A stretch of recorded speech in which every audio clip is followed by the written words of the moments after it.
А перед началом этого ролика небольшая просьба к нашим зрителям подписаться на канал, поставить лайк. Ваша поддержка очень сильно помогает каналу развиваться и дает нам мотивацию каждый день выпускать ролики для вас с ответами на посягательство на нашу историю.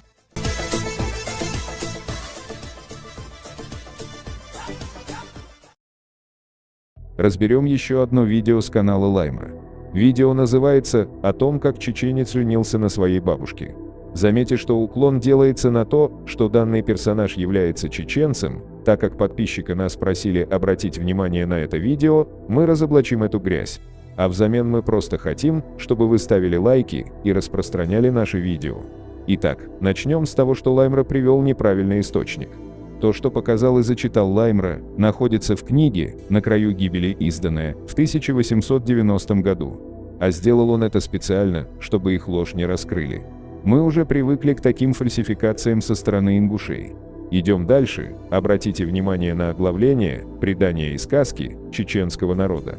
И вначале автор пишет «Самая популярная сказка у чеченцев». Далее автор пишет, что чеченцы смеются над этими сказками, это своего рода анекдоты.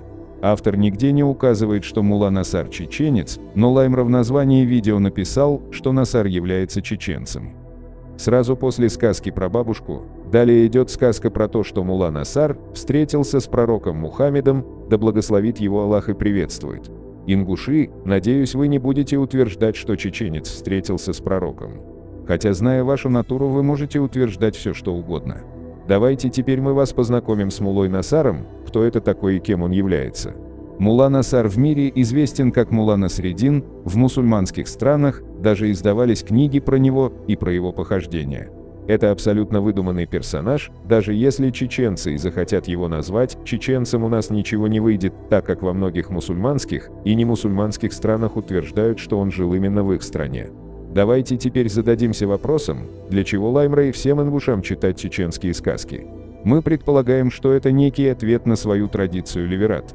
В связи с этим, мы не можем не напомнить ингушам их древнюю традицию, и вообще напомним им, как они относились к своим женщинам. Книга «Путешествия в Астраханские и Кавказские степи», страница 61. Они имеют до 5 жен. После смерти отца их берут в жены сыновья, за исключением своей матери, на которой может жениться другой брат. Чеченцы часто упрекают их за этот постыдный обычай.